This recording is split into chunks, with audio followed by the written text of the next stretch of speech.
robots took my podcast, man.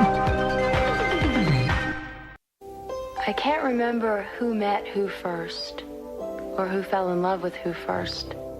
All I can remember is the seven of us always together.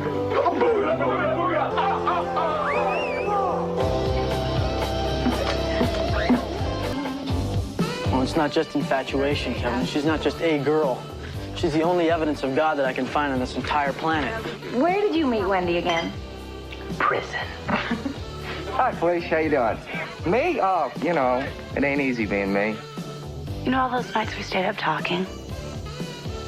How come you never made a pass at me? I'm gonna get you a red, lacy baby doll Nike. Alec, I'm very happy in your old pajamas. Oh, I'm happy when you're out of my old pajamas. Alec is becoming a Republican and he wants to get married. Oh my God. Do you ever feel like you're not accomplishing anything at all? I think I'm in touch with that emotion. The heat this summer is at St. Elmo's Fire. You're not gonna believe how out of hand it's gonna be.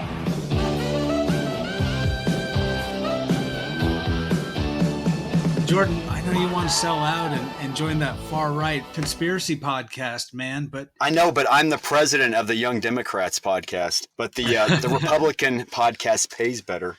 It does. Anyways. Ooh. Anyway. Okay, we're quoting the movie, people, by the way. So, should we want to kick this off? 3, 2, 1 us? Yeah, might as well. 3, 2, 1, welcome to our podcast. The robots took my podcast. I am Jordan.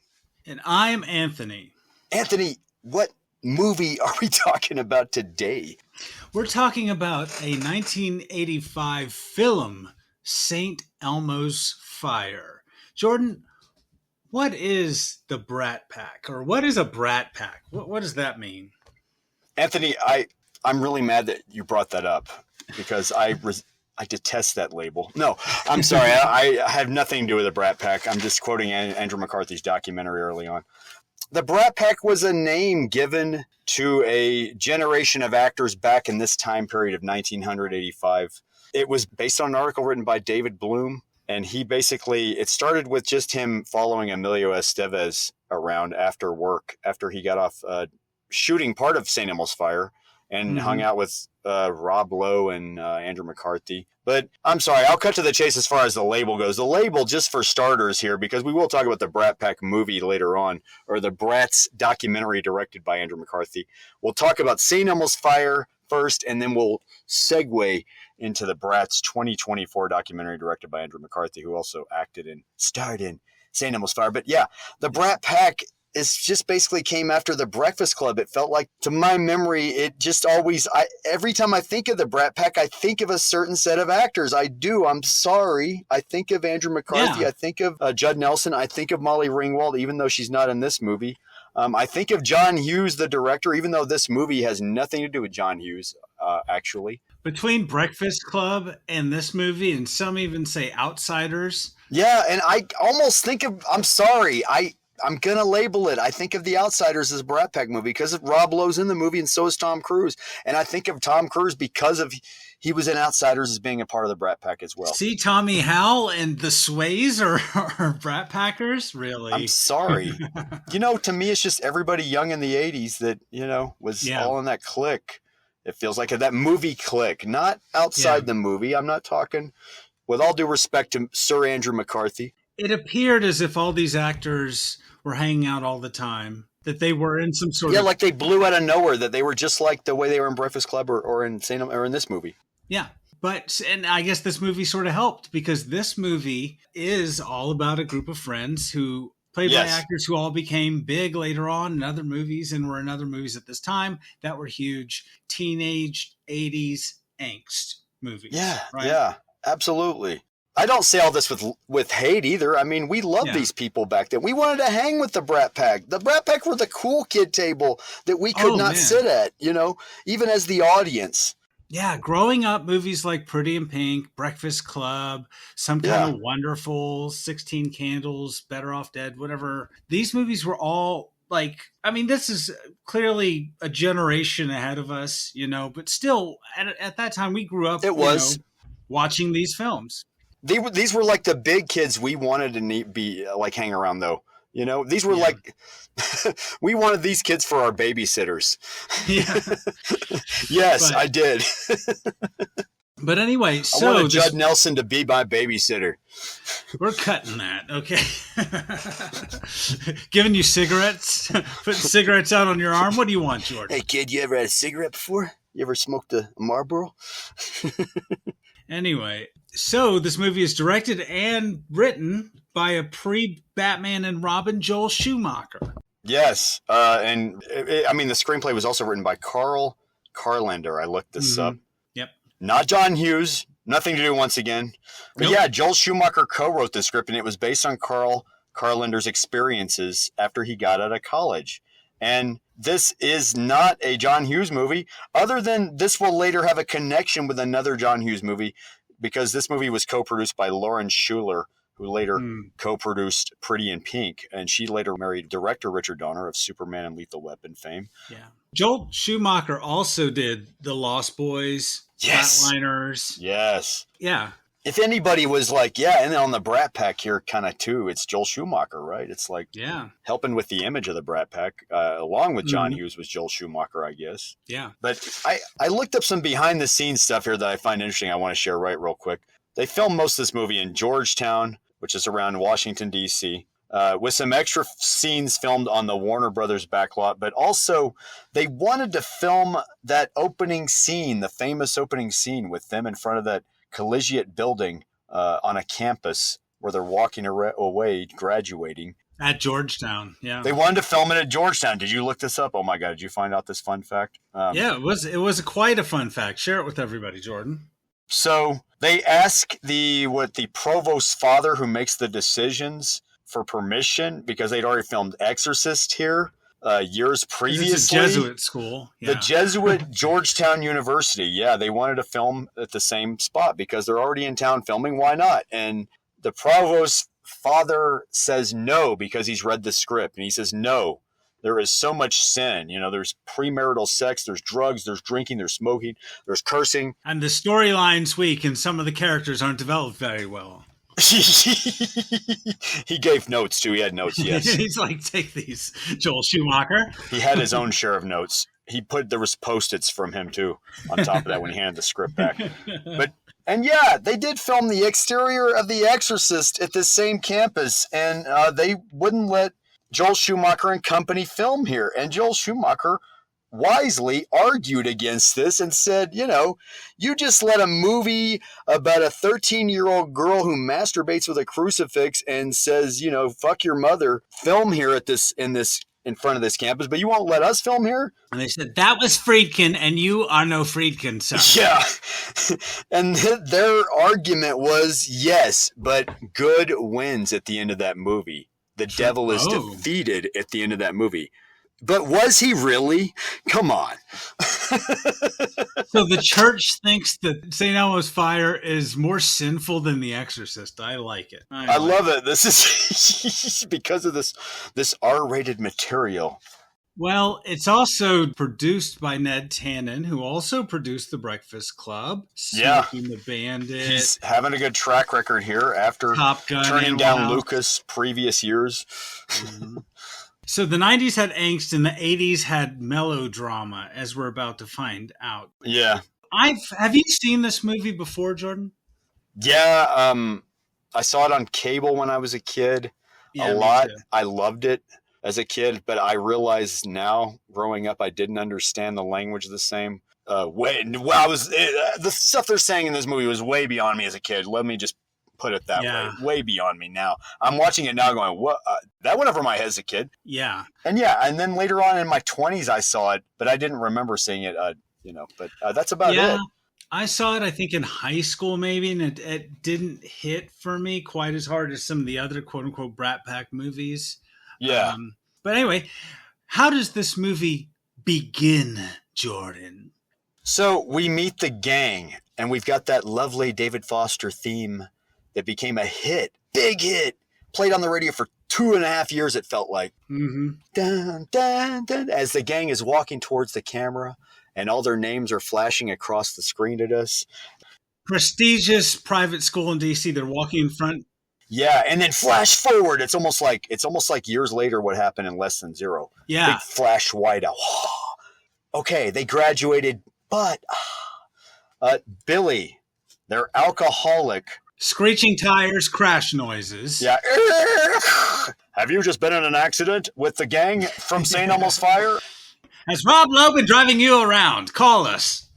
So we're at the hospital, and Billy, Rob Lowe, the alcoholic, womanizing baby daddy, played by the beautiful Rob Lowe, who looks much older in this movie than he does now.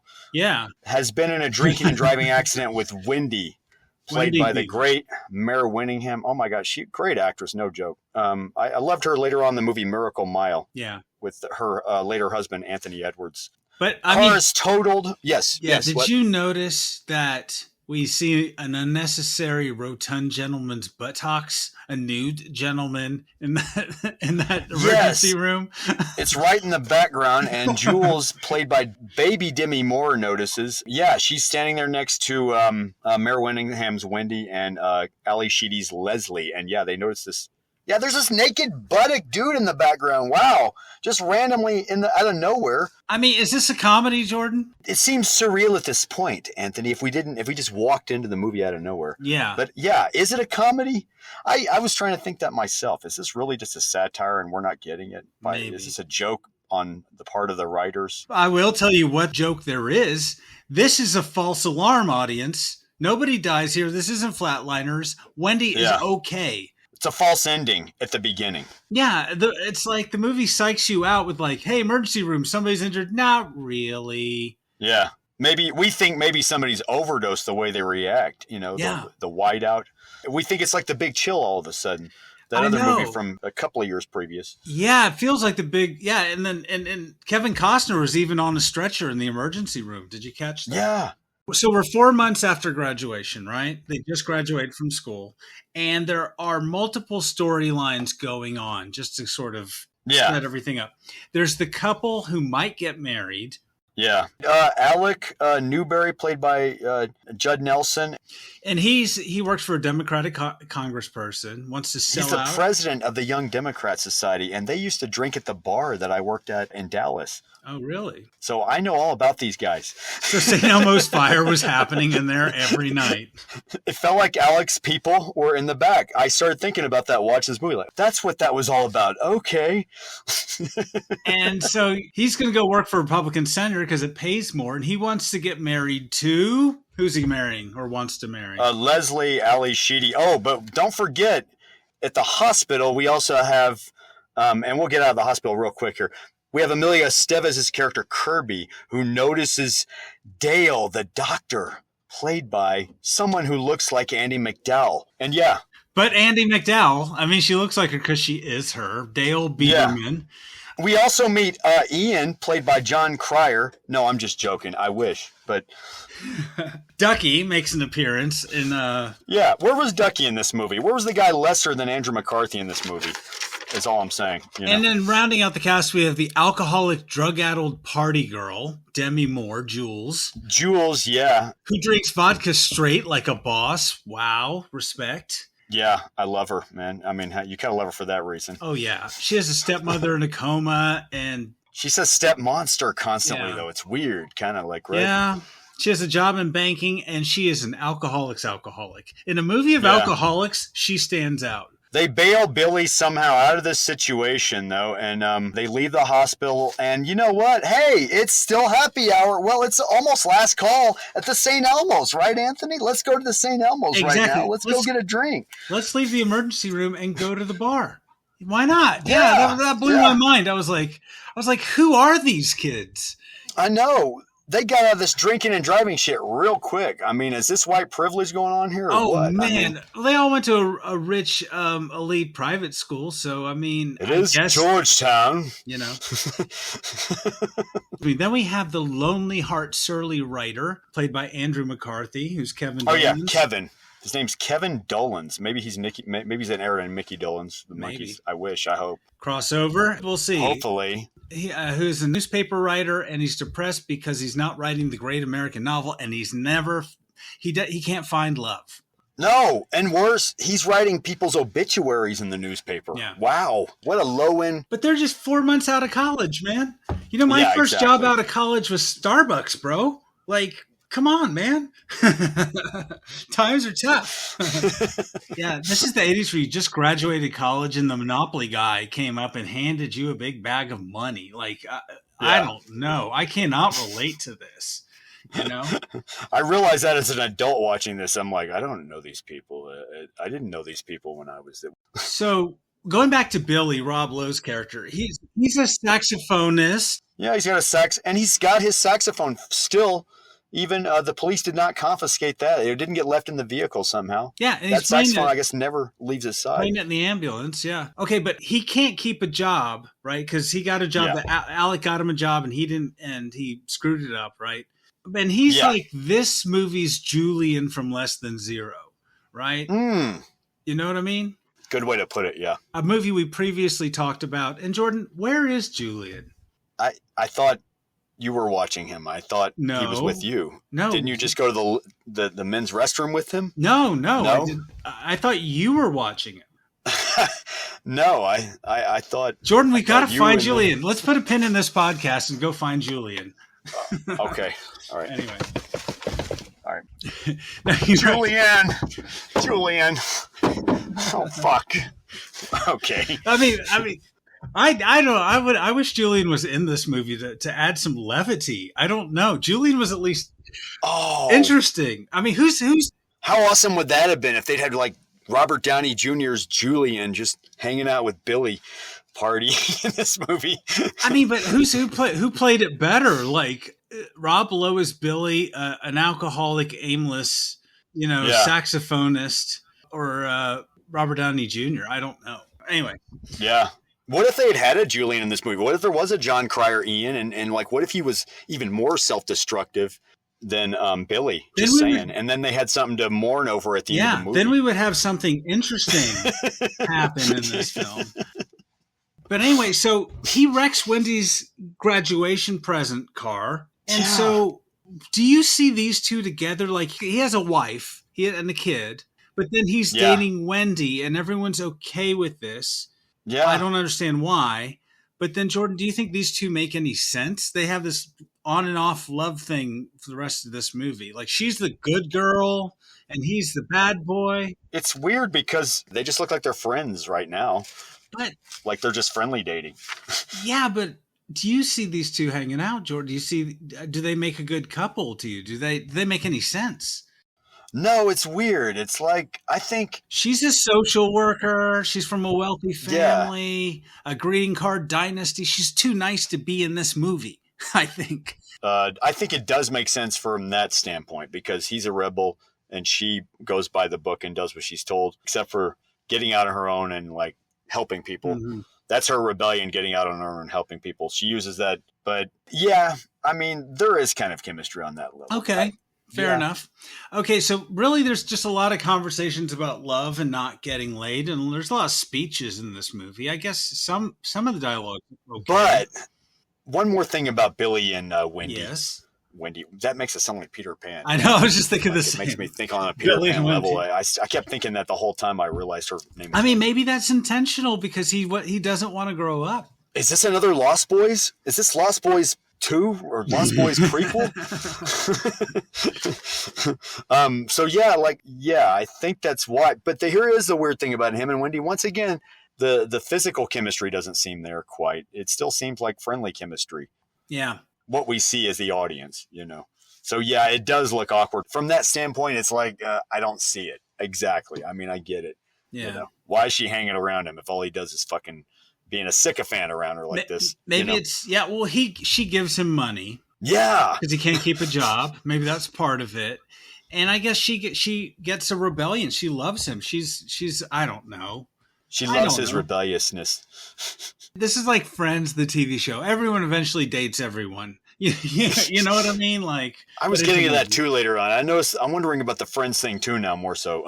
Yeah, but okay, so Jules thinks Kevin is gay because he never hit on her, and then Kirby sets up this perfect date with Dale, the doctor or in training, and so he sets up this perfect date. Just as she sits down, she gets a call on the telephone. Not even like I guess beepers weren't even or pagers weren't even invented. Certainly not cell phones. Someone just hands her phone. And she leaves like a 1980s Hinge date, and then. Alec told Kevin he cheated on Leslie and says he needs to marry her to be faithful. Yeah. So Leslie doesn't want to marry him per se. And she just hasn't really gotten up the nerve. And then his going over to that Republican senator and selling out is really, that's the last straw, I think. Yeah, possibly the last straw. But meanwhile, Kevin talks to a random prostitute. Anna Maria Horsford, if I'm saying her name right, from Amen, a TV show in the 80s. You remember that with Sherman Hemsley? Yeah, I thought I remember her from something, and that was exactly what it was, yeah. So the movie's teasing Kevin is gay this whole time, right? Yeah. And meanwhile, what's up with Jules? Like, she's self-destructive. She starts having an affair with her boss. Yeah. And she's just always constantly drinking, right? And at some point, she has Alec, quote unquote, save her for some Arab guys that were plying her with coke. There's a lot of like subtle racism here in this movie. Also, we have to go back to, I have to talk about this. There's that moment where Jules picks up everyone in her Jeep, you know? Yeah. And they're all like, why are we celebrating? Alec just got Billy another job. What are you, a pollster? And then, they're all like, why don't we go to St. Elmo's for happy hour? Well, not happy hour, but, you know. It's always happy hour for these folks. Yeah. Big safety warning here. This Jeep they're driving in, by the way. My wife was watching this when I was watching this, and she noticed that Jeep, and she was reminding that a friend of her mom's drove around with her in her Jeep in 1985, just like this. And her mom, you know, nobody wore seatbelts back then. Uh-oh. My wife's mom didn't have her seatbelt on. She felt like she was going to fly out of this Jeep. So apparently people did die in these kind of Jeeps back then a lot in the 1980s. And so in this scene, they have 7 people in this Jeep. They drive up, there's 4. They pick up Billy and Alec, pile in, and suddenly there's 7 people in there.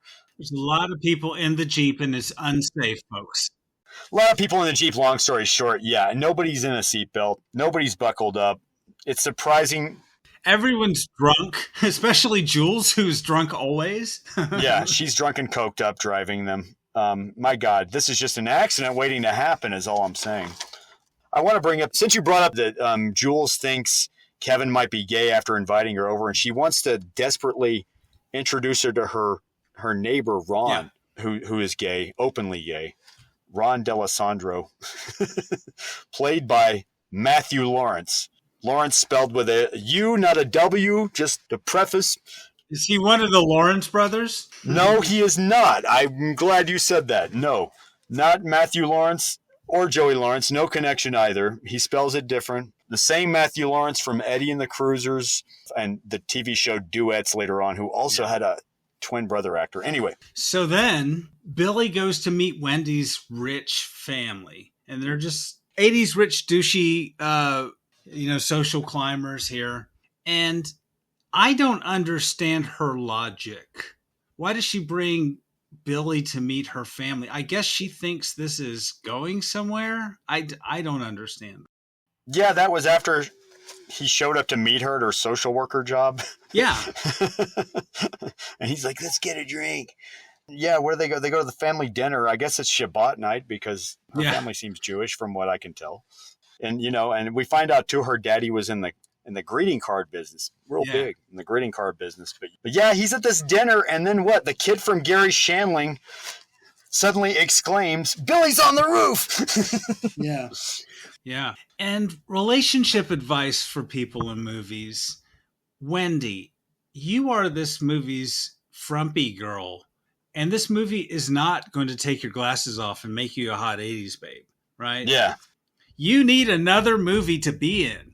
And you need to realize that Billy is a selfish, immature asshole who's just leeching off of you. Girl, you need to get some self-esteem. Your Martin Balsam looking daddy, played by Martin Balsam, does not approve of this guy, clearly. But girl, you're a social worker. You need to find a problem to help yourself. I know you like bad boys, but you can't fix Billy. You know, he's a one-dimensional character. The script can't fix him. You can't fix him. Yeah, this girl, oh my God, you just want to talk to her and just comfort her and go, Wendy, come on. Why? Billy's just not, even if he goes for you, honey, he's still going to be womanizing on you behind your back. Yeah. He's already cheating on his wife, and you know that. So, yeah. I don't know. He cheated on the first girl. We saw him earlier when they went to St. Elmo's after he got out of the whole drinking and driving thing, no problem. Yeah. He cheated on the first girl he saw at the bar. Let her touch his saxophone even. Jesus, how inappropriate. I know. And, well, if you look like Rob Lloyd, I bet you just have to swat them away like flies. But yeah, anyway. I heard that happen in real life, too, apparently. Yeah. Probably still happens to him. Fuck. So, yeah, Billy crawls onto the roof, like you said, and yeah, then she tells Billy that she's a virgin. Wrong move. Wrong move. Yeah. I mean, it gets intimate. She's just like, you really miss school, don't you? And this kind of gets the heart and soul of the movie. You know, because Billy is the soul of the movie. He's the wild soul of the movie. Yeah. I guess. I don't know. No, I'm just joking. Well, I mean, yeah, I'll get to that. But this is a very Billy forward movie for sure. But that says a lot. She says, you really miss school, don't you? And he does. He misses his old football days in college, apparently. His old college football days, you know, and he's become self-destructive since.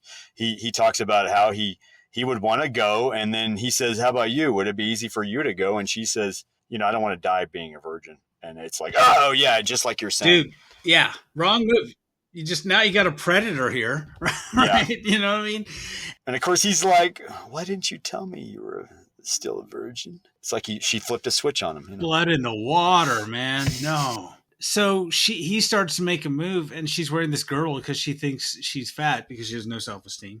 And he laughs at her, but she dumps him, Jordan. She dumps him. Not for nothing. I mean, it's amazing what he says to her and does to her in the scene. You know, you kind of go like, after this scene, you're like, it's amazing how he got anywhere, how he even had a kid with all these lines he says to her, you know. I mean, he insults her pantyhose, like in this scene. He goes for the quick grab. Yeah. In this scene. No foreplay. No foreplay. Goes no right. No foreplay at all. Just grabs the boob like an immature, 14-year-old going for it for the first time, you know. But she dumps him, and she says she's insulted. She says, I don't think we should see each other anymore. And Jordan, for once, someone in a movie we're talking about did something right romantically. Yeah. She listened to us. This is a first. I was amazed. At this point in the movie, I'm like, that's true. Wendy, you are amazing. You are a feminist icon of the 80s. You are a Mencha. At this point in the movie. Yeah. She's like a saint compared to all the other characters in this movie. Oh, yeah. It should be St. Wendy's Fire. I mean, yeah. She's like so selfless compared to everybody else, where everybody else is just selfish. And then... So, yeah, we white out to a Halloween scene. Yeah, we haven't been to St. Elmo's for a while, so it's Halloween. Flash forward 4 months later again. Yeah. We haven't been to St. Elmo's in a while. Let's go back to St. Elmo's, Anthony. All right. Is it happy hour? Let me open up a beer here. So then Jess tells us back at St. Elmo's, it's Halloween, and Jess tells us she's banging her boss. And then Wendy shows up with some equally dumpy dude. Howie Kranz, yes. He works for her brother-in-law in the card business. He's a good guy. He's a good guy. Her daddy approves. He's a mensch compared to that other guy, Billy. Okay, Anthony? That Goyim Billy. That curse Billy. And Billy's looking sexy playing the saxophone at this big Halloween event at St. Elmo's going on with all these people dressed up. And he's got the wet look going on, like he mentioned after he got dunked in the toilet earlier. He's all sweaty. He's got the sleeveless tank top. And then, Jules walks over, sits on the jukebox, gives him a night. They make out right there like all rock and roll style, you know. And then Jules is like, hey, there's my neighbor Ron. He just showed up. Hey, everybody, meet my neighbor Ron, who also was my interior decorator in my cool pink pad with the Billy Idol mural. And she's trying to set him up with Kevin. But then what happens? Who shows up? Of course, Billy's baby mama. has to show up for some reason. Felicia at Hicks, this place. played by Jenny Wright. Yeah.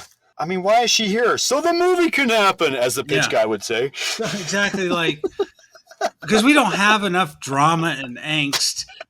I mean, talk about stirring the pot here as a writer and raising the stakes. The movie's reminding us that Billy is married and has a child. You wouldn't know otherwise. Yeah. Just when you start to like Billy, you're reminded he's not a good guy. He's not a good guy. And then she brings some douche with her. Billy does not like this. Billy has seen this while he's playing the sax, and his mouth has moved away from the mouthpiece of the sax, and he's angry now. Now the gloves are off. He jumps on him and they fights him, and then they get kicked out. And then Felicia and Billy start making out outside.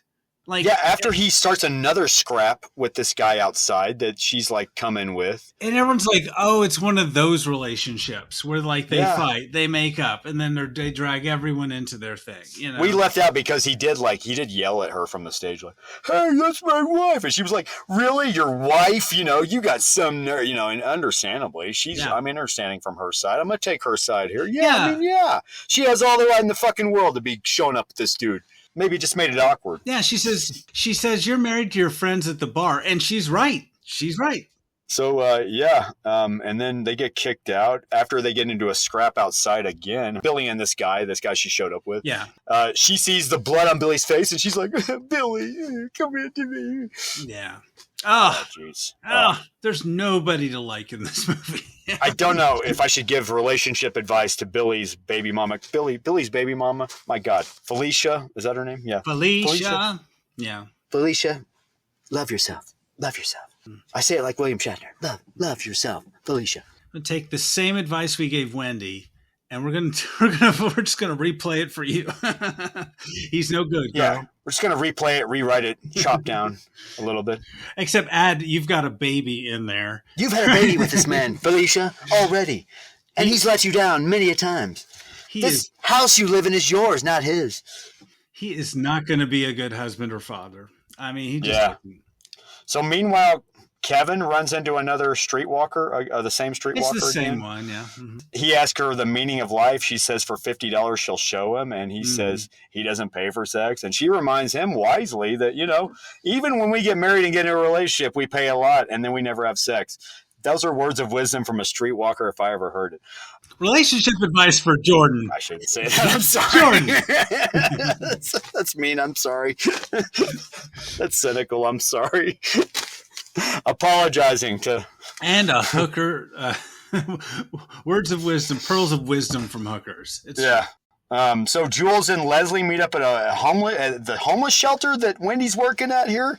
I mean, what does Wendy not do? My God. Yeah, they go to the homeless shelter, and I hated this thing. They really put on airs in this soup kitchen and look down on everybody there. Yeah. Right? Having this little scene, which makes me like these characters even less. And you know, poor Wendy's allowing this to happen. I don't know. Especially Jewel. It kind of, all kidding aside, it downplays my sympathy for her later on. Yeah. You know.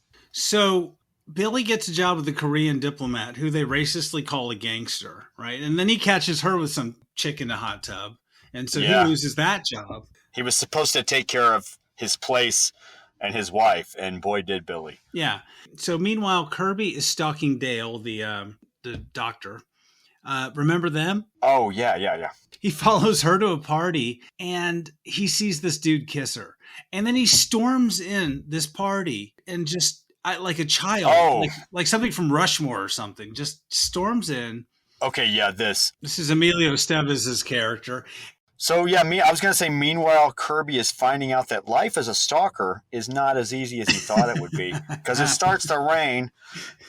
Yeah, he's watching her from afar, going to this party or restaurant or whatever this affair she's going to, very well dressed. You can literally, I'm surprised like Lady in Red isn't playing over this scene. Yeah. But yeah, he approaches her, and this is like this movie we reviewed a few episodes earlier called Phantom of the Paradise. It's got this Brian De Palma-esque stalker POV of him walking to the party, rain-soaked. Yeah. Anyway, I'm sorry, I had to address that part. No. But, I mean, you're right. And it's a fancy party, and then he's just sitting there dripping while she's with her date, and then she takes him back to her apartment. I mean, not to have sex or anything, but relationship advice. She's a doctor, Anthony. I know, relationship advice for people in movies.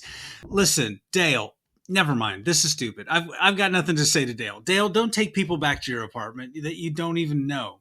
And then she's sitting there she owes him nothing, and she's trying to convince him not to date her, like all the reasons he should not be with her, like she's a slob and all this stuff, which is all true. Yeah, her roommate hates her. Yeah, she wants to be a doctor for the money, not to help people. And then he leaves and it's like, oh, okay, she doesn't like me because I don't have any money. And that's what he takes away from that little interaction. So yeah, it's like this movie is all these dumb little vignettes where you catch up with all their little storyline. This one is the weakest. That was one of the weakest moments where, you know, she says all that and he's like, yeah, I get it. Bye. And just like, oh my God. Why does your Emilio sound like Keanu? So yeah, he runs off into the night, all angsty, like a pissed off 18-year-old. And then he gets a job for the same Korean diplomat, right? Which is way too convenient. Yeah. This is when this movie feels like Better Off Dead. It has these surreal sort of moments. And you can't tell if it's being tongue-in-cheek or serious, or I don't know. Like, or was this a Roger Corman thing? We had the same mansion. We got to use this location. Look, we had the Korean guy for one day. We had to reuse him. He was only in one scene. we had the location. Yeah, exactly. But anyway, so he throws a party at Mr. Kim's house, is the diplomat's name, to impress Dale. But of course she doesn't show up because he didn't pay attention to what she said in the last scene. Yeah. I mean? Jeez. And then Alec at this party, this big bash, and of course the gang's all drunk. And Alec announces incorrectly that Leslie is going to marry him. Right, Jordan? Forcefully, kind of.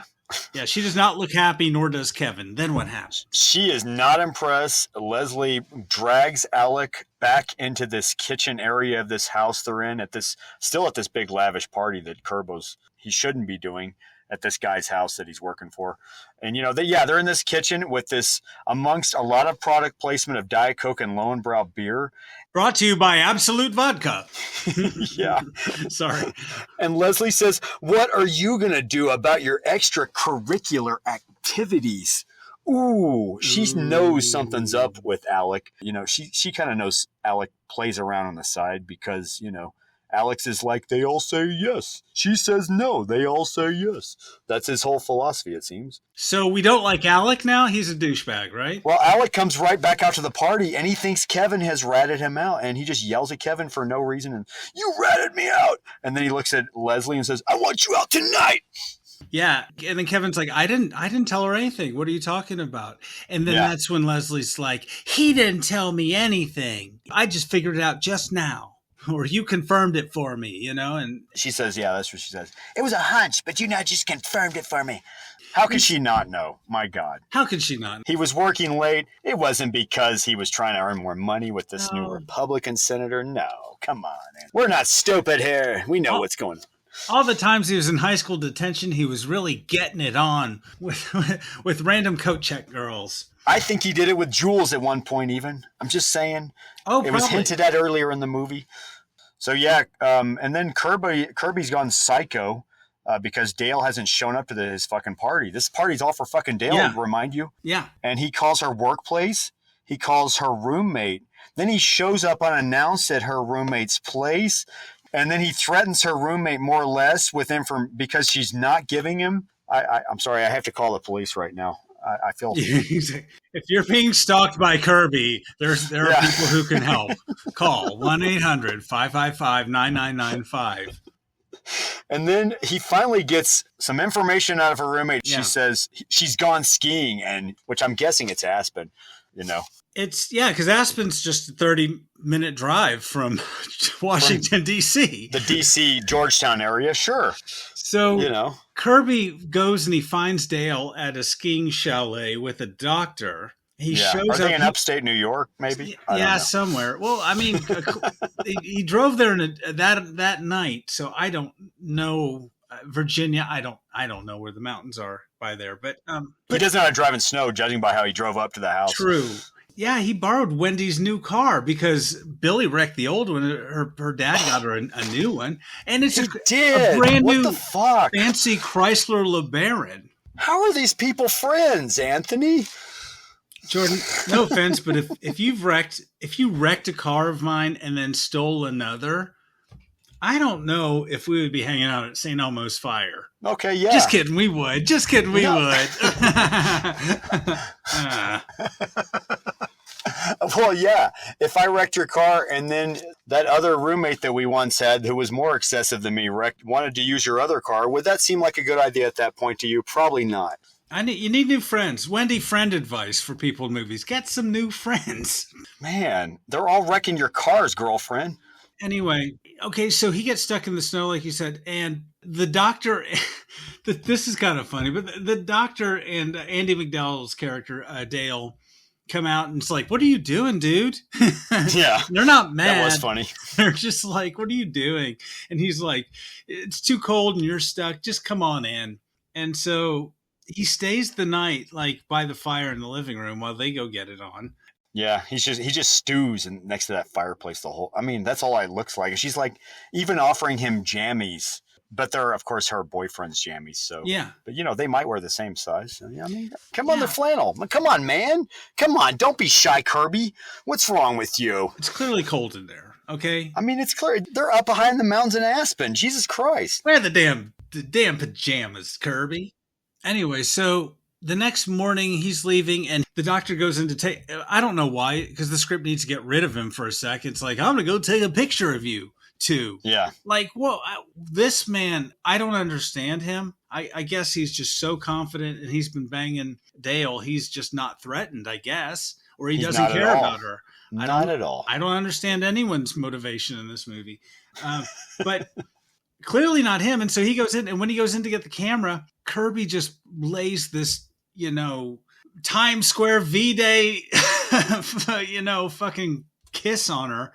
Tilts that's a her good back. way to put it. I didn't think about that. Yeah, which is still kind of even nowadays. That Times Square kiss is kind of weird. I mean, that's the way it looks, and then you're just like, and she looks like, whoa, like she's moved by it because there's nothing a lady more awkward. Yeah, and then he's just like, all right, and then he drives off. Yeah, he laughs like he's on the Dana Carvey show driving away from a gas station after he gave the gas attendant money and didn't get any gas, It's that kind of same kind of equivalent of laughing. And then the pic that the doc took, he gives it to her. And it's I hate it when they do this in a movie. There's no way he could have taken a picture at that. He clearly did not take a picture at that angle. It's a sharp Polaroid, I must say. Anyways. No 35 millimeter used at all. It was a real Polaroid. No special effect, no optical effect here. Yeah. Anthony. Okay, so we got to get to the real. So meanwhile, Kevin takes Leslie back to his flat after this fight at the party. Kevin, Andrew McCarthy, Leslie, played by Ali Sheedy once again. Mm-hmm. And she finds these photos on his coffee table in this flat that he shares with Kirby. Mm-hmm. He's been collecting photos of her for a while. Apparently, Kirby and Kevin share like a same kind of obsessional kind of thing with whoever they're in love with. She's touched by this though, so they get it on. Kevin's not quite as crazy as Kirby. Like Kevin, but he's not driving across state lines to stalk her. He's just always there while they're making dinner or whatever, hanging out. Kevin is sensitive. Kevin is not as eager, not as desperate. He's not threatening. Like Kirby. Kirby is, even Kevin was the one that told Kirby early in the movie, y'all just went to one movie together, and it was Straw Dogs, and she hated it, so forget it. No, it wasn't Straw Dogs. I'm just joking. It was Annie Hall. I just made that part up, but yeah. Yeah, and he's like, you don't remember what movie it was? Like, Kirby's scares me, okay? He's because they met. It's magical to him. They met by that fountain, Anthony, where she was under the part that said life, where it said life, art, and religion. I know. But, okay, back to Leslie and Kevin. So, Kevin has been playing the long game, pining away, sitting in the shadows, being the ducky. He's this movie's ducky, I guess, right? Yeah. To his own Andrew McCarthy. He's his own ducky in this movie. Yeah. Weird how that plays out. Discuss. That's deep. Yeah, he's the sensitive friend, playing the long game, sitting in the shadows. And now it worked out for him. So he gets together with Leslie. This is why he's been like this the whole time. We get it now. This is what it's all been about. It's been Leslie. He's been obsessed with Leslie, and that's why he hasn't had sex for a year, as Kirby brought up in the beginning of the movie. This is why this is why people think he's gay. I'm sorry. I shouldn't say that. That's part of the movie. I don't know how to explain it. I'm sorry. This is the 80s, everybody. I don't know why people thought that way in the 80s. It's sad. It really is sad that people would be, oh, are you gay? Is that why you don't want to make it with me? Because you're gay? You can't get laid. You must be gay.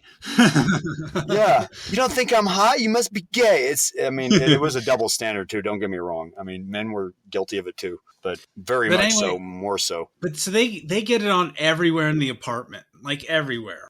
Everywhere, even though there's not a lot of everywhere, clearly. Yeah. I mean, they'd have the shower and they just got that one bed because it's a flat.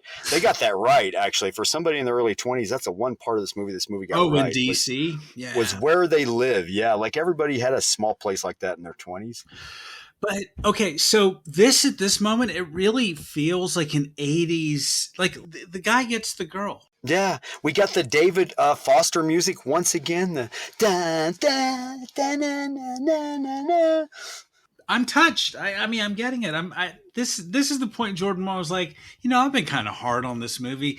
They've set up the dominoes. Now they're knocking them down. I get it. This is really no joke. Yeah, and I was like, this is cool. I kind of like. You felt kind of sappy. Yeah, not like a John Hughes level kind of thing, but I get it. Okay, this is new for you, Anthony. I'm sorry. Let's talk about this. I know my heart was melted by this. Okay, a little bit. Wow. Relationship advice to people in movies. You two, go at it. I approve. And then what fucking happens, Jordan? Oh yeah, so. Oh, Alex shows up the next day. Good God. What worse thing could happen right now in this movie? And yeah, I don't remember why he shows up but everybody randomly shows up here at this place. Everybody else's places, so it's normal. Keys to each other's apartments. I don't know. They establish that as normal because they're all so close. And then, he's like, wait, who's in the next room? Did you make it with that? I can't believe he says this. That fat chick? Which 80s. Yeah, 80s. God, this dates this movie when he says that. They were shaming everybody who wasn't straight and white. Yeah. Anyway. She was hot. I know who he was talking about. She was hot, Anthony. Anyway, but yeah, they confront him. She's hiding in the next room. He's like, maybe you should go. Yeah, he's regretting how he acted at the party. He's like, I'm never going to get her back. Yeah. Well, actually, that's not, it's like, I'm never going to get her back. Like that real intensity that Judd Nelson always brings to a movie. He's like, I don't know. He's just an intense actor. He's great, though, here. I'm not going to lie. He's great. I think it was neat to see him here compared to his Breakfast Club character because he's like completely different in this movie. And it shows what a good actor he was. Yeah. And is because he's still alive. Yes. So he doesn't know Leslie's there, but then she's like, you know what?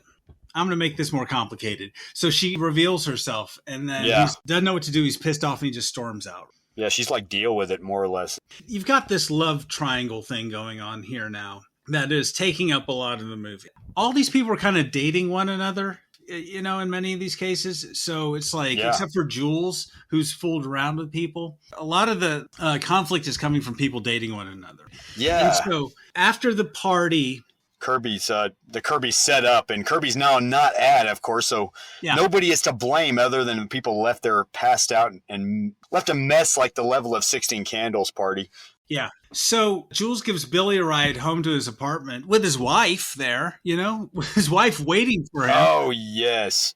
So so drunk, he just starts trying to make a move on her.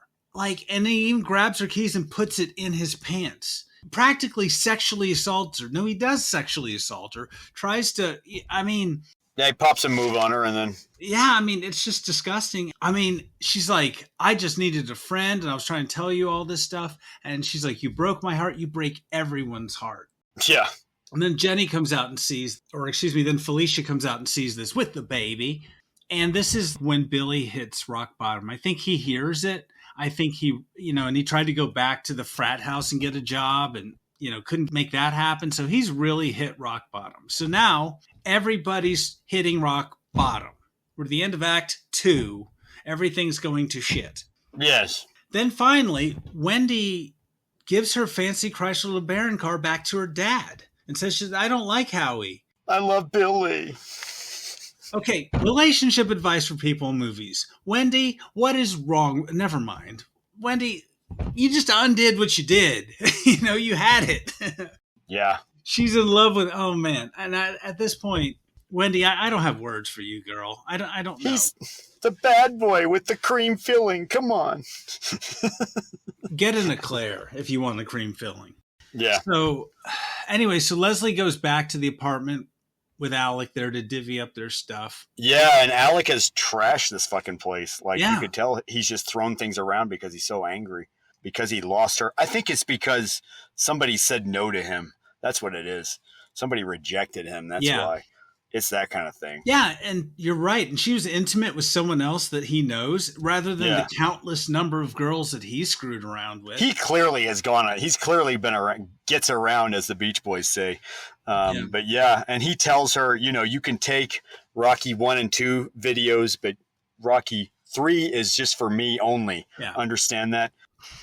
And leave Springsteen. Yeah, you leave Springsteen. That's funny. And you take Billy Joel except for Stranger. All the Billy Joel except for Stranger. That's a real line, actually, that one. I threw the Rocky part in, sorry. I thought that scene was funny. This movie isn't without its moments. But that was funny. I agree. That was great, actually, that he said that about the albums. I was kind of laughing then.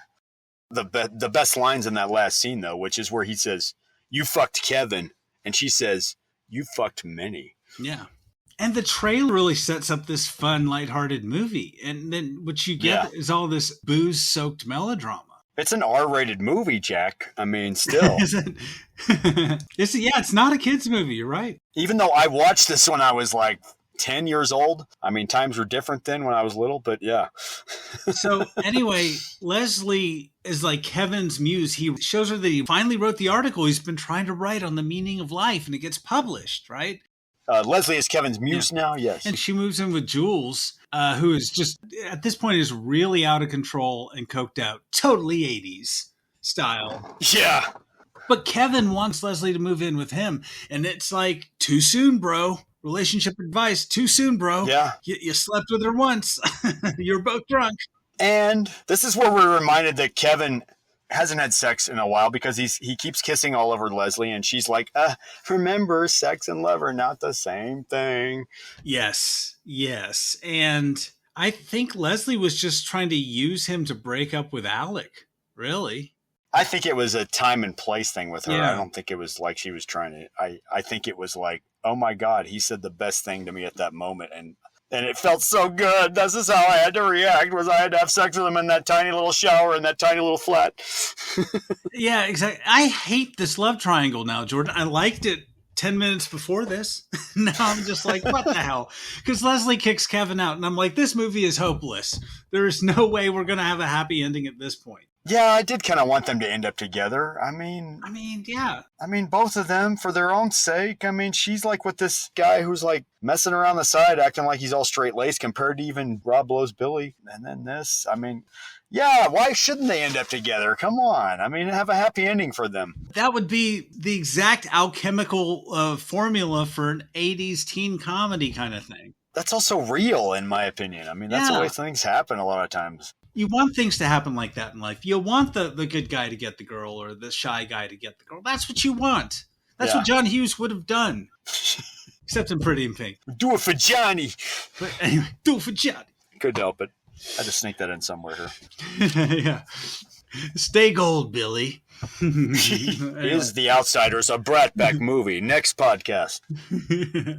Yeah, actually, it's kind of funny. I don't know if you knew this fun fact, but Andrew McCarthy was in Outsiders as well. Was he really? Yeah, he was whiny boy. Yeah, but they kept most of his scenes, so he didn't really appear in the movie.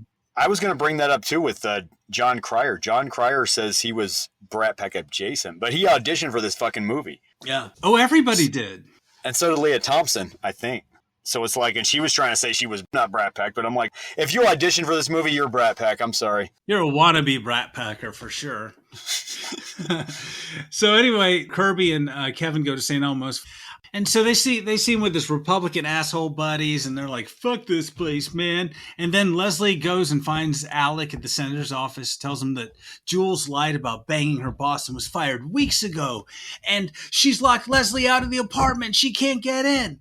And then they go to Jules and Leslie's apartment, and what do they find, Jordan? What do they find? They find that Jules has left the windows all the way down after her car was repossessed. And her furniture went back to Rent-A-Center. Yes. And oh my God, it's fucking too cold in there, Anthony, and she could freeze to death, man. They took the Billy Idol picture. And they painted over the Billy Idol part of the mural. There's no more neon earring either. What the fuck happened to that neon earring? They took that too? I mean, yeah, and they painted over the Billy Idol mural. Rent-A-Center. God, fuck you, Rent-A-Center. Oh, I'm sorry, Rent-A-Center. You're still, I shouldn't say that. There's a Rent-A-Center down the street from me still to this day. I don't know how they survived in this day and age, but. Jordan owes them a lot of money. Rent-A-Center doesn't mess around, man. Rent-A-Center's going to come in to look. You know, they will go paint over your Billy Idol mural on the side of your wall. If you have the Sistine Chapel painted on your ceiling, they'll fucking paint over it too. You're behind on your rent payments to Rent-A-Center. We're going to take a couple of these script pages. Yes, some script pages. And we're going to take out some things that make sense in your movie here unless you pay us some money, huh? You know, don't mess with Rent-A-Center. Yeah, your Sistine Chapel ceiling there is going to go right back to the popcorn, whether you like it or not. So anyway, and so she's just, I guess, yeah. So she's having a panic attack, and she's trying to kill herself. So yeah, she's trying to kill herself by not. She's just a slow death by the cold air coming in to her. We have Kevin and they're all trying to break in. Yeah, so we have Kevin and. There's bars in the windows, so they can't break in. So they get a freaking blowtorch. Billy gets a blowtorch. Like, what? Come on. No, not Billy. It's Kevin and Kirby, I think, that have the blowtorch. And then, but Billy has a job at an auto shop. Yeah, Billy comes in nearby, and he tries to bust in through the door. But then Jules just unlocks the door casually and says, okay, somebody can come in through the front, I guess. And then we get that joke where somebody's like running through going to knock the door down and the door's like unlocked or opens and he just falls. It's weird. Joel Schumacher reused that bit in Batman Forever later on. Like, anyway, Billy comes in and he puts a blanket around Jules and he says, you know what it's like? You want a cigarette? And he lights 2 cigarettes, but she doesn't want to smoke one. Oddly, I think that's odd for somebody that's been on cocaine for a while that doesn't want a cigarette. Yeah. Who's cold? Yeah, and then he says, you know what it's about? It's about St. Elmo's fire. We have a title. Yeah. We have a title. Apparently, no joke, they shot this scene because the studio demanded an explanation for the title. And I'm not making that up, Anthony. That's not a joke I wrote. Jordan, the bar was already called St. Elmo's Fire. Is the movie named after the bar or this conversation? No, the bar is called St. Elmo's. There's no fire on that title of the bar. Oh, good call. Sorry. I stand corrected.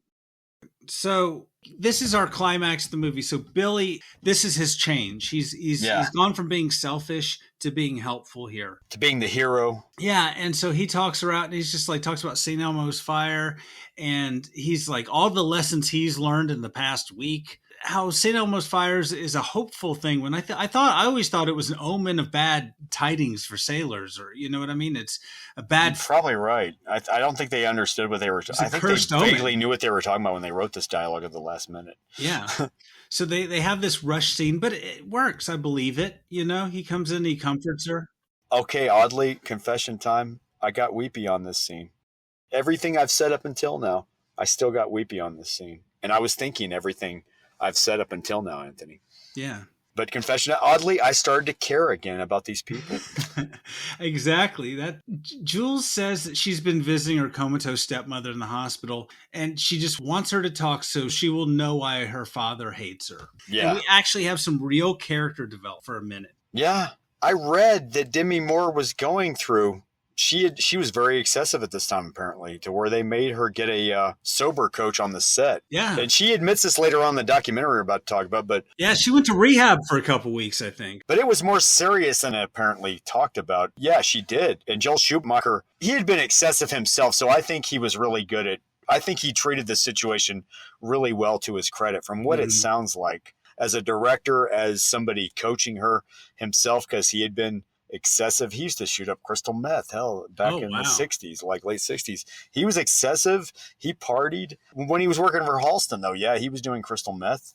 Wow. But he gave her kind of a pep talk and said, you can really be a big star if you get yourself straight a little bit even, He tried to tell her, I don't think he overwhelmed her so much. She was supposed to go to rehab before this movie, and he got her a sober person to be with her 24/7 on the movie. Yeah. It came down, the costume designer said she was high and drunk, apparently, which means I wonder if she was high and coked up, maybe. Probably. Being the time period it was, not judging her. And he took the very same speech he gave to Demi Moore that, Elmo's fire it's a myth.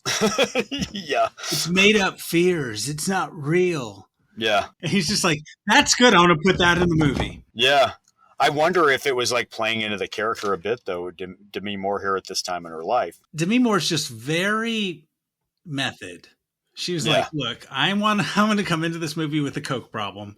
And people forget, too, this was not all these young people's first acting gigs. They had been doing movies they had a few movies before this even. Yeah. They were seasoned by this point, all these young actors. Like, people forget this. Yeah. So then Billy and Wendy have to wrap up their storyline. Oh, yes. I'm sorry. And then Wendy finally moves out of her parents' house, got her own apartment. Felicia remarried 3 weeks later. Dang. Mm-hmm. And then Billy has maturely decided to be a deadbeat dad. Like, that's not the kind of father my daughter needs. So I'm just going to not be around. Like, this movie is not aged well in many ways. Oh yeah. He goes to New York. That's his way of solving all his problems. That's his denouement. Yeah. You're right, man. Just like the 70s, the father goes away, just like Close Encounters. He tries to give Wendy the money back that he borrowed from her. So, Jordan, he has grown. He has grown.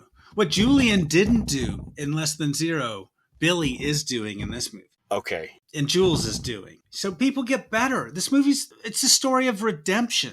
Yeah. Out of the flames of St. Elmo's fire, everyone's born anew. I can see the new horizons, Anthony. No, that's not it. Like, no, Billy's running off to New York. He's just running away to New York. That's all he's doing. Fucking nobody. Play the sax in a band at CBGB's. So Billy, he's going to New York, and then he asks if she's still a virgin, and he asks her. This is unfreaking believable. This movie is not aged well. He asks her for a going away present, her virginity. Oh, Jordan. Yeah, a present to him. Yeah, I forgot about that. We forgot about that, didn't we? Oh. We forgot about that. No, we didn't. We let that go. Even my 10-year-old brain forgot about all that. Like, my 10-year-old brain did not register all this, and there was all this adult language, and I didn't understand any of this, honestly. Yeah. I'm just saying that because people talk about, don't let your kids hear this kind of shit. Kids don't sometimes understand what the fuck's going on. Yeah. That's all I'm saying. Relationship advice, again, to people in movies. Wendy, this is the third time we've talked. What are you doing? You are going to get chlamydia. I don't have words. This is, my brain broke at this moment. I just couldn't believe it. Yeah. Wendy. I mean, my God, Wendy, the best wholesome Florence Nightingale of this movie. I mean, yeah. I mean, she getting Billy stank on her. Come on now. I was like, oh, I forgot about that. She loses it to, why lose it to Billy? Yeah. After she already talked about, why would you lose it to that guy too? I mean, I mean, I guess, well, yeah. Kevin and Leslie don't get together, but these two get together. I don't understand this movie's logic. What's it trying to tell us? I don't understand. Rob Lowe's hot though, so I guess ladies, I don't know. Ladies, that's what I mean. I'm also like, she could do worse. Yeah, I don't know. It's just that character Billy. He's a horrible guy, but he looks like Rob Lowe at that time, Anthony. That's how he gets away with being a horrible guy. That's what this movie is trying to teach us. Oh, God. He started this movie as Julian, and now this movie acts like he's the mature one of the group at this point. He's changed the most, I guess. I don't know. And so the movie ends with the gang seeing Billy off on a bus to New York, and then Leslie decides that she has to be by herself to figure things out, and then she doesn't want to date either Alec or Kevin, you know? Yeah, I felt bad. Yeah, I mean, Kevin doesn't end up with Leslie or Wendy. Jeez, it's like Kevin loses at the end. Yeah, and don't date your friends, folks. That's the moral of the story. But somehow they're cool with this, and then everyone goes back to St. Elmo's Fire, right? So they're about to walk into St. Elmo's Fire without Billy, and what happens, George? How's the movie end? They see the table is taken now that they used to always be at. Yeah, with kids. With people younger than them. And now they're getting old. And then we watch them age right in front of our eyes, morph. No, I just made that up. But it would have been great if that happened. Yeah, and then they decide to go to some other bar called Houlihan's because they're still alcoholics, everybody. So they're going to Houlihan's. It's just not as crowded, full of college kids. I read, too, apparently after this Brats doc, like Sony's like, why not make a sequel to St. Elmo's Fire? Let's catch up with these guys and see what happened. And I'm all for it. Why not?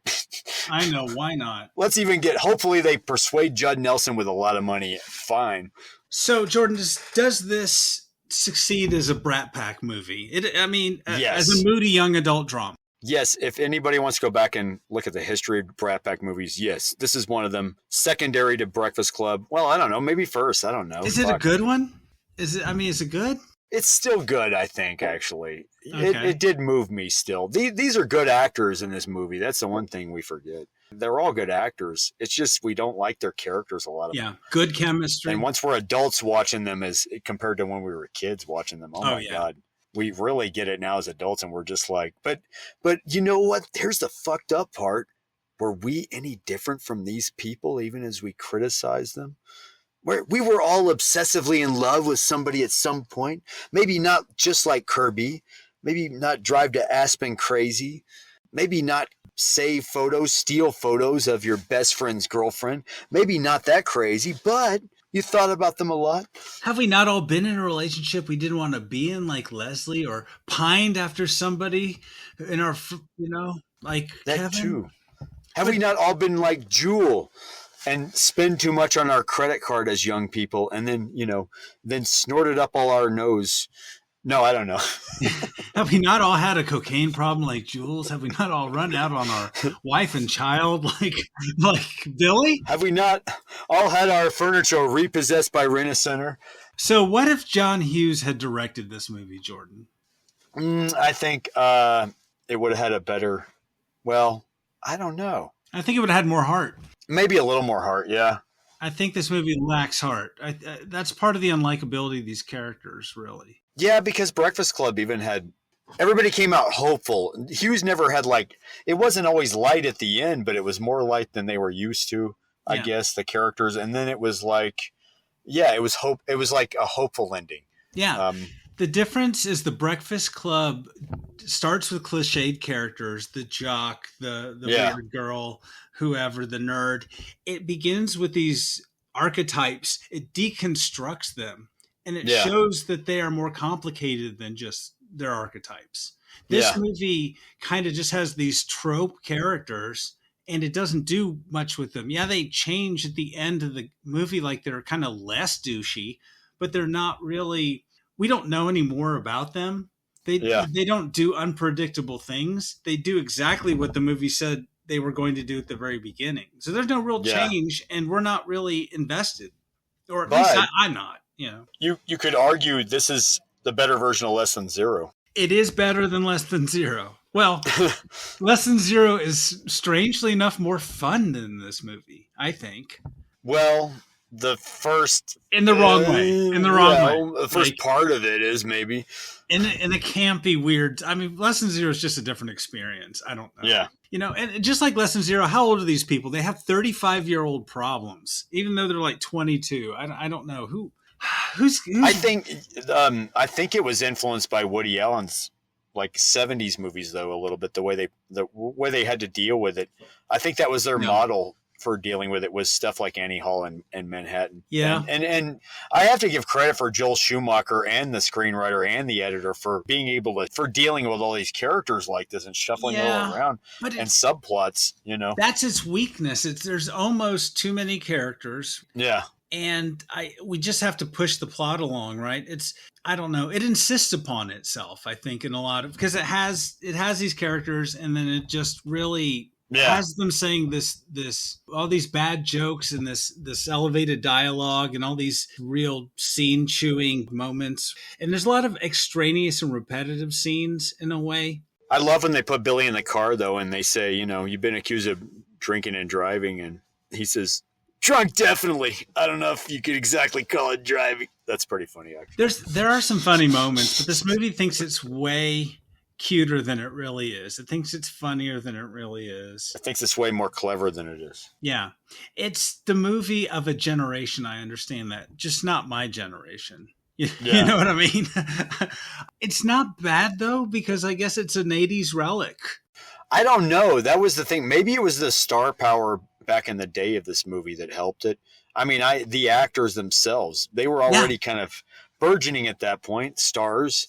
They were already kind of breaking out. And Schumacher's always keen about noticing when people were becoming superstars or on the verge of. He would get them right before that, in my opinion. I thought that was like a keen instinct that he had. Yeah, I like the actors. I just don't like. I don't know. I think that's what it is. Maybe that was why it's so successful back in the day, because everybody liked these actors on top of this, and they wanted another Breakfast Club after Breakfast Club. You know. I'm sure it spoke to some people. I can get that. I see. It's not terrible. It sort of won me over at the end. It's hard to see now, I'm sure. It's not a bad movie. It's a little long, and they could have trimmed a bunch and just kind of, I don't know, a lot of script work needed in this film. It's weird that Molly Ringwald's not in here or John Cryer's not in here. I don't get people's motivations half the time in this movie. I don't believe them as real people. Anyway, so it didn't win an Oscar, Jordan, but Rob Lowe won a Golden Raspberry Award for Worst Supporting Actor for his work in this film. Did he really? Oh my God. That's a little harsh. That's harsh, I will say. Yeah. Yeah, I don't agree. I normally agree with the Golden Raspberry folks, but no. Were people just like, oh, he's playing himself in this? I don't think he's completely playing himself in this movie. He wasn't a baby daddy at this point or anything like that, so he wasn't playing himself. It was like, I think he didn't have a baby mama at this point. He wasn't playing himself, Yeah, I think a lot of the adult critics, the older critics, like Siskel and Ebert, trashed this movie. They did trash it. Apparently, 2 thumbs down. It was harsh. This was not popular with critics, which made it worse for the actors. When they watched it, some of them. But the young folks liked this movie. On a budget of $10 million, it brought in 37.8. So that's respectable.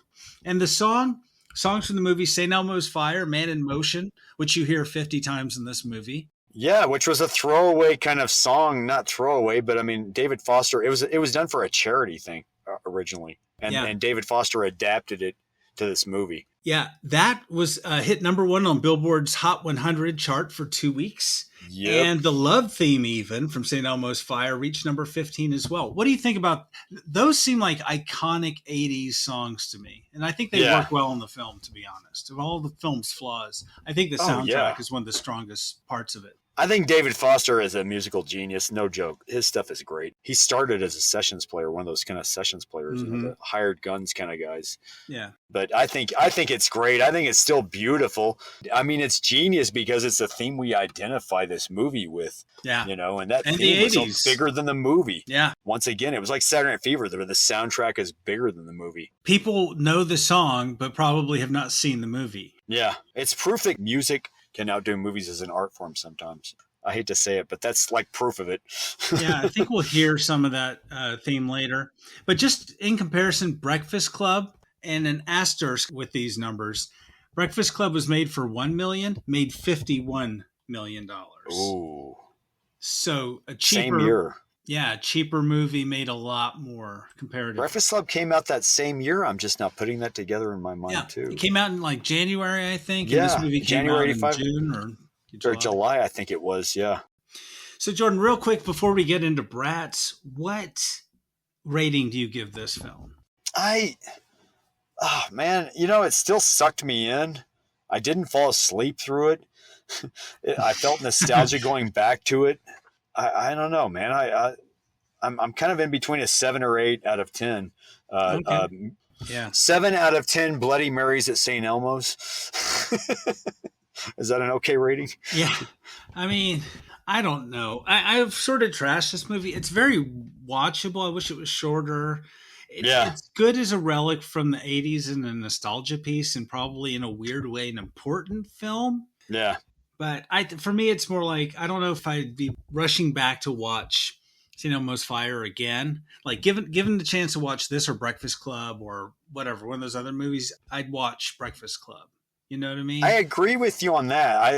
I have gone back and watched Footloose a few times. Yeah. And I've noticed that tells me something about that movie, that it still has some staying power. Yeah. There's things that aren't dated in Footloose as much.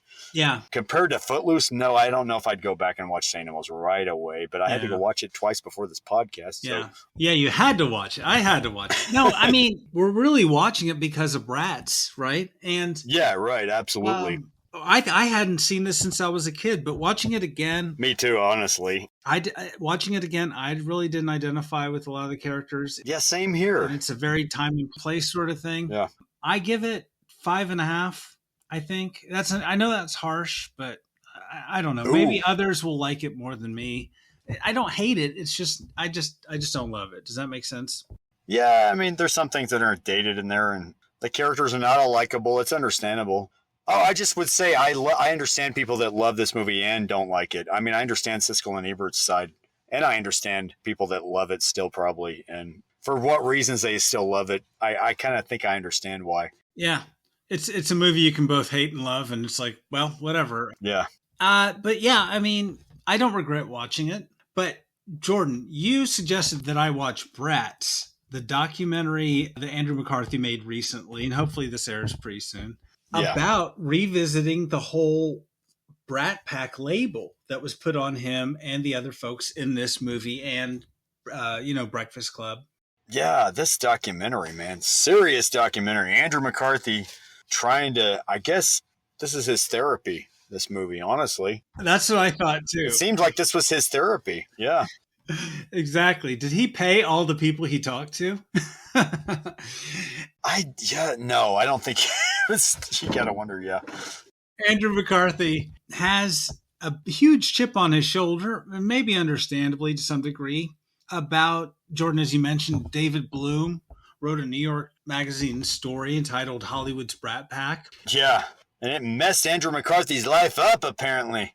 And Emilio Estevez is still not happy about it either. Emilio Estevez, yeah. Have you read the article, Jordan? I feel bad. I didn't read the article before this. I was too busy making notes on St. Elmo's Fire and this documentary. So did you read the article? Yeah, let me read a line from it, okay? This is Hollywood's Brat Pack. It is to the 1980s what the Rat Pack was to the 1960s, a roving band of famous young stars on the prowl for parties, women, and a good time. They make major movies with big directors and get fat contracts and limousines. They have top agents and protective PR people. They have legions of fans who write them letters, buy them drinks, and follow them home. So, he's not lying. But I mean, the article's really scathing specifically about Emilio Estevez, who is kind of the person who gave David Bloom the in to their hanging out while they're shooting St. Elmo's Fire. Yeah. So he in the documentary, Andrew McCarthy takes us back to New York, where he went to NYU. He talks about how he skipped class, would buy a joint from the same guy at the playing soccer. So in the documentary, after Andrew McCarthy goes through his background and everything, he meets up with Martin Sheen.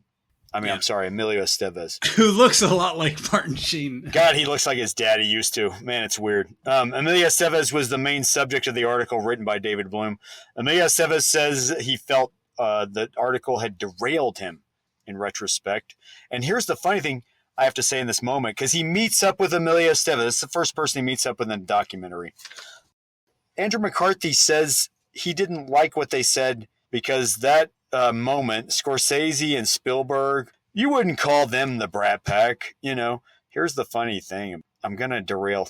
I have to take Andrew McCarthy to task for saying that, because Scorsese and Spielberg used to be called the movie brats in the 70s. Yeah. I don't know why he's saying that, but anyway. It's really the word brat, I think, that they hinge upon here. The brat seemed ugly, and then I think because they said Judd Nelson was going nowhere in the article. But clearly McCarthy and Estevez were not happy about this article. Estevez was trying to forget, as we see in this documentary. He says he turns down every retrospective that invites him to movies where they show Repo Man, Breakfast Club, and Young Guns, because people consider Young Guns a Brat Pack movie, apparently, which Estevez did not like. Do you consider Young Guns a Brat Pack movie? No. Is Lou Diamond Phillips in the Brat Pack? I would say no. But is Kiefer Sutherland? Yes. I don't know. It's tough. I don't think so. It came a little later. I mean, you kind of think of all this stuff in the Brat Pack movies. It depends on who's saying what and when. I think at the time it was just a broad term that the media was throwing around. All these, older media pundits were just like, oh, you're the Brat Pack, answer that, huh? And trying to like rile these kids up. But I think Hollywood listened and they were, and maybe they have some small point there of like, maybe they didn't get jobs because of that. And Emilio says that they had and I don't know if it was Men at Work or what they were talking about. There was like a movie with a really good script, and he honestly asked for Andrew McCarthy not to be involved because he didn't want that Brat Pack association. Yeah. So there was some truth to this, and there was some. I thought that was interesting. There was apparently some fences that needed to be mended between those two over that. Which was one of the more interesting things about the documentary. But again, Emilio Estevez, I think, I'm not going to speak for him, but maybe in his mind, he's like, I didn't quite have the career my father had because of this Brat Pack thing. But at that same, look, he was in Young Guns, right? He was in Breakfast Club. He was in, what was it, Men at Work. He was in Repo Man. Men at Work was way after all that too, even like. No. But I'm saying he's had a great career. He's been in iconic movies. So the weird thing about these guys, that's the funny thing, and I did want to mention that like that label did not hurt these guys as much as they complain about it, and as much as they thought they took it seriously as young people do. Take everything fucking seriously. That's the other factor. Yeah. Because they were like, Brat Pack, what do you mean we're a bunch of spoiled actors? We don't care about our craft? Fuck you, man. So there's like two groups of people. There are people who didn't appear in this documentary too. Judd Nelson did not appear in the documentary. Molly Ringwald. Because he always had a problem with that whole. He had a big problem with that whole name, and of course because he's the one. The article they say is going to go nowhere after. Yeah. He suffered the most, I think. So there's two groups. There's the people who were really hindered by this moniker, Judd Nelson, Molly Ringwald, and clearly Andrew McCarthy and Emilio Estevez. Then you have another group of people in this documentary. That's Rob Lowe and Demi Moore, who are just like, what? Brat Pack? Oh, it's cool. Yeah. You know what I mean? Like, they lean into it. Yeah. Well, then Lauren Schuler Donner, who produced Pretty in Pink and St. Elmo's Fire, she said, I thought it was great for you guys. It helped. Yeah. She said, I thought it helped your career, which she's right. I agree with her kind of. I'm inclined with her opinion. She's very positive about it. She said, I didn't see what the harm was in it. But then they talk about the casting. They talked to the casting director, and she says, it was. She said, I felt it was harmful because I knew how you guys were going to take it. Yeah. So Andrew McCarthy, but let's look at Andrew McCarthy. Yeah, maybe he didn't have the longest and most illustrious career. Yeah. But he was in so many iconic movies. Weekend at Bernie's, Mannequin. Yeah. Of course, Pretty in Pink, St. Elmo's Fire. I mean, no slouch, Andrew McCarthy.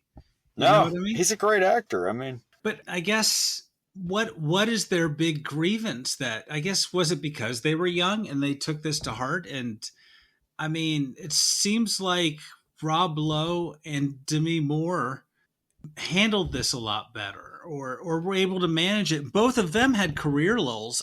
Oh, but yeah, Demi Moore had, like, in the 90s, she was big. 90s. I mean, after Ghost, she was offered a lot of stuff that was, and she was well paid. I mean, she was one of the highest paid actors in Hollywood. Striptease? Yeah, she got paid a lot of money for that movie just to do that at that point even. Yeah, and being Mrs. Bruce Willis and all that, I mean, that helped a bit. But she even without her being Mrs. Bruce Willis, she could have carved her own way, I believe. I think Demi she comes off that powerful. I don't know, but same with Rob Lowe. Maybe Rob Lowe kind of just like decided to let it go or own it, kind of thing. Yeah. But I think Andrew McCarthy must have had, for some reason, the hardest time. I mean, he talks about going to get drunk at the Hamburger Hamlet and not even watching Pretty in Pink with an audience. and then showing up to the after party there that was being broadcast on MTV. Well, yeah. I mean, I remember seeing all that on MTV live. I saw that on MTV when it was live as a kid. And I mean, that just looked like the most glamorous fucking party ever, man. I mean, I don't know what he was harping about. He just looked way too drunk. Yeah. James Spader was there. Well, I saw him and Spader being interviewed. I was like, oh my God, I could never be as glamorous as these guys. These guys are cool and glamorous and all that. Like, these are stars. Like, yeah, and I think that's how everyone under 25 saw them as well. Yeah, and that was the thing. These people were big. MTV helped all this. MTV helped movies like St. Elmo's Fire and Pretty Pink. Yeah. Because of the soundtracks and because they would help advertise these movies and they're coming out, and Breakfast Club for that matter, because the music videos and the advertising and the trailers and all that. I mean, but yeah. And in the article, it says, and of Andrew McCarthy, one of the New York-based actors in St. Elmo's Fire, a co-star says he plays all his roles with too much of the same intensity. I don't think he'll make it. The Brat Packers save the praise for themselves. And clearly that's just another actor talking shit about another actor. Well, it's and humor. Short list there. It's either Judd Nelson or it's Emilio Estevez, or you know what I mean? So that's what I mean. I think the author was getting in humor with the rest of the actors. He's being like, I'm not kissing up to you guys. I'm on the same level as you. We're buddies here, you know, like, as the journalist. It almost sounds like that movie Almost Famous in a way, like, where this guy hung with the superstars and they didn't like how things came out. And they were like, I didn't say that. I'm not like that. And I mean, do you catch me after a night of drinking or during, and you're writing an article, me, Jordan? I don't know, man. Especially when I'm 22. I am glad nobody wrote an article about me at 22. It would not have been very positive, I'm sure. But it still doesn't sound like anything that would, I mean, I understand why Andrew McCarthy was sensitive about it and everybody else was, and Molly Ringwald was sensitive about it. I mean, at the same time, I'm like, yeah, but like they didn't write the worst things about you. They didn't write about how you sound when you went and took a dump, or they didn't write about who you left with at the club, you know, who you're going to sleep with. Yeah. Well, there's like a Playboy playmate hanging around. It just makes them sound like they're just shallow and dumb, kind of, and just really trying that what it is? Milk their fame to get into places. No. But I mean, I get it, especially Estevez. I'm sure he's bitter about it. Yeah. But I mean, it's not the worst article ever. But then again, it doesn't really talk about them as if they're actors who are plying a craft and working hard, and this is their dream. I mean, so that's what it is. It's just that's what it was with them. Is that they were just like, dude, this is I mean, I can understand that too, I guess. But Jordan, so Andrew McCarthy goes and talks to David Bloom, the writer of and I think this is brilliant from a documentary standpoint. I wonder how much they edited too on this. Yeah. Well, describe that interaction. What does he say? What does David Bloom say? He confronts David Bloom and he punches him in the face. And he says, "We do it for Johnny." No, I just made that up. The writer of the Brat Pack article, he confronts him. Yeah. And David Bloom admits that he originated the article from when he hung around his friends and they would go to restaurants together and eat at these new restaurants, and he would call them the Fat Pack. And he said that's where he came up with the name, which I thought was kind of innocent. He admits at some points what he wrote he could have been nicer. He admitted that. He says he was only 29 at the time. Andrew McCarthy was only 22. Hell, I think we see what is going on here. And for him, it was just a job. It was just like, hey, I'm just writing this article. I write 8 articles a year. I just what I saw, and I wouldn't change it. Yeah, because McCarthy asked him if he could change it, and he's just like, well, I mean, you know, why would I change that now? And then it's the funny thing is there's a coincidence there, because he asks David Bloom if he would change the article, but then he asks like Emilio Estevez earlier in the movie if he could change the article. Mm-hmm. And Emilio Estevez is hesitant too. He's like, you know, why change fate? I mean, like things played out for me. It's a double-edged sword. And I think it's funny because I think even and I don't know, I think even David Bloom had some collateral damage. He must have gotten some blowback. He mentioned how an editor or somebody, I think that's kind of a slam on Hollywood and some powerful people probably. I think that maybe he got some blowback too. And maybe there was he said collateral damage on his career possibly. So yeah. best of things, worst of things. It's kind of like it gave them a name, but at the same time, there was almost at the expense of the rest of their careers in a lot of ways. When he says collateral damage, I think he had to.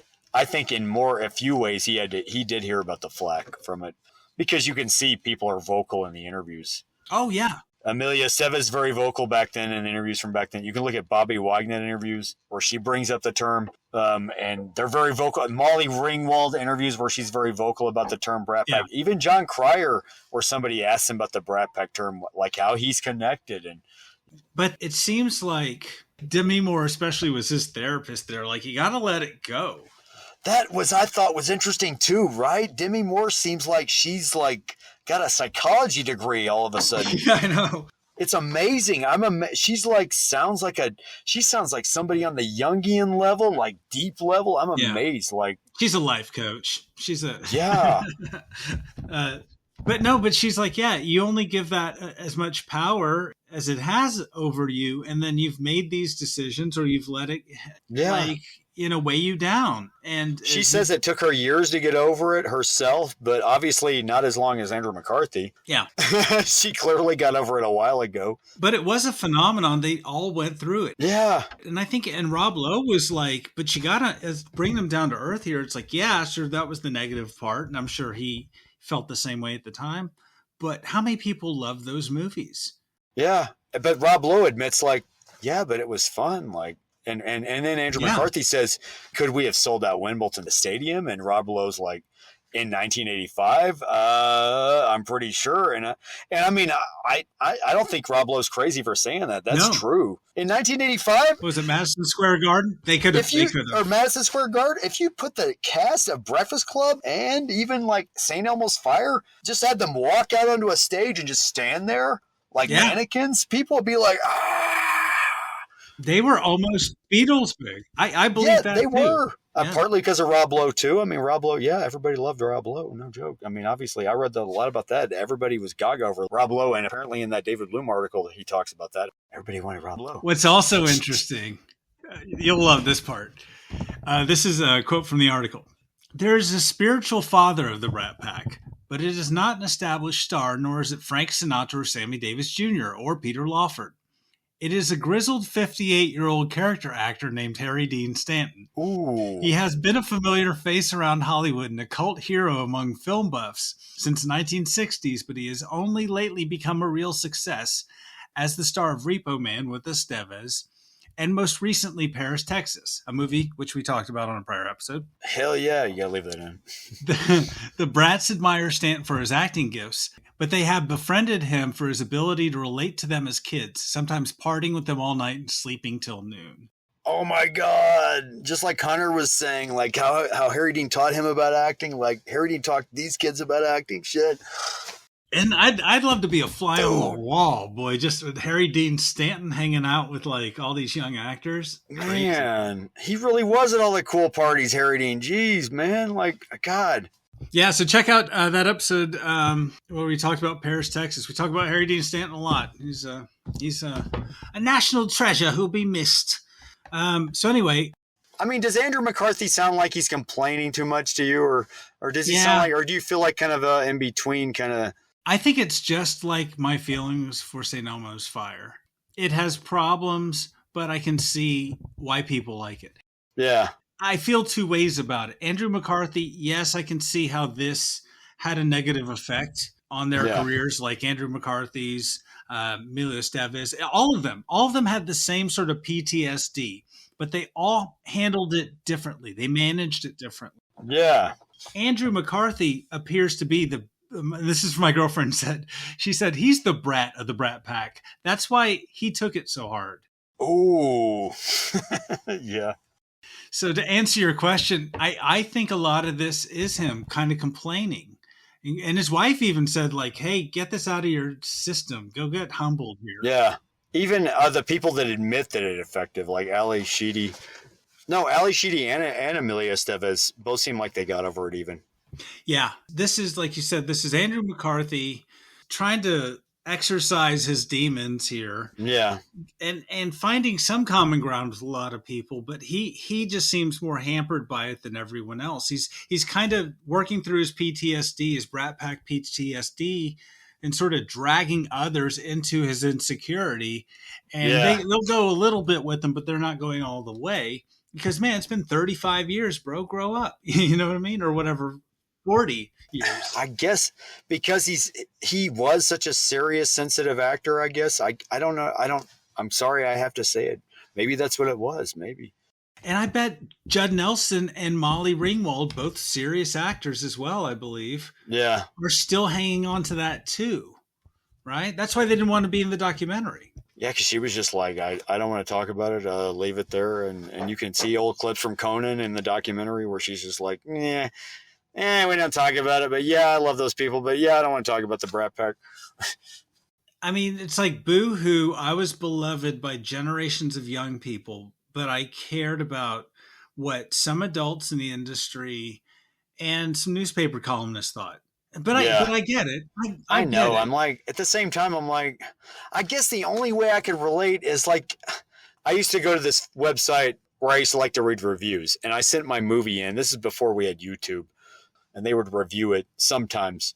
Mm-hmm. And I had this bad review online of my movie, and it actually did hurt me to like, as a kid, but where I was just like, I don't want to. Where I almost didn't want to do anything anymore. But I don't know if that relates the same as what they're talking about, because we're talking about a big level here. Yeah. And it's like, it still provided more work afterwards for them. So yeah. And they probably got some work because of it. I think it's complex. I think the movies or the documentary, and I liked it actually. I thought it was interesting. Andrew McCarthy really trying to work through that and then realizing, oh, wait, I was an 80s legend, and that is a pretty good consolation prize. Yeah. And I didn't handle that maturely. I could have looked at this in a different way and just coasted through that. Because I think the Brat Pack's place in history, like, look, there have been many teen movies like American Pie, right?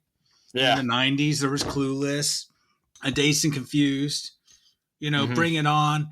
There have been other teen stars like Lindsay Lohan or I don't know, Julia Stiles, whoever, right? You mentioned Dazed and Confused.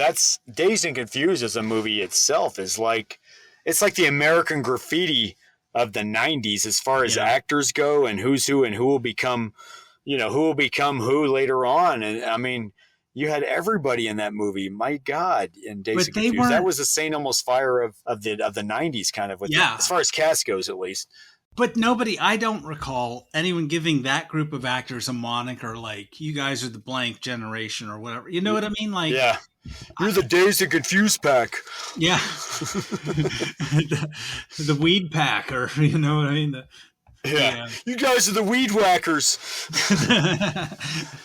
So the weird thing about it is it gave them this mark in history. They will always be known as the Brat Pack. Well, no, I mean, I doubt anyone now knows who they are, but for 40 years. Yeah, it may not have as much significance. I mean, it had a good run, and just having that someone give you a name, that's, a blessing and a curse, but it made you memorable.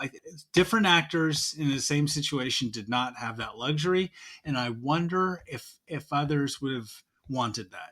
You know what I mean? Oh, I'm sure. I'm sure some actors look at that and go like, I mean, it's different too. Stardom is different now. As even I read an article by the guy that wrote St. Elmo's Fire, the movie, and he was reminding us even that, it's different now. Stardom is different now with, you have YouTube influencers, TikTokers becoming stars compared to the Brat Pack era. Yeah. These guys were movie stars like back then, and they were all movie stars. Why should he look back upon that and frown? I mean, my God, he was a movie star, movie star, not a YouTube influencer, not a TikToker. Yeah. I mean, not a classic.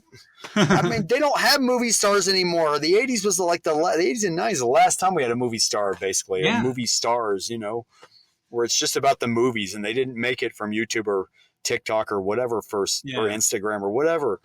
It's like, man. I bet you Jason Biggs and Sean William Scott are like, call me the Brat Pack. You know what I mean? Please. Yeah. Something. Yeah, right. I agree. Why the hate on top of that? I mean, like, why? It just seems like maybe it's because they were so young. That's all I can rack it up to.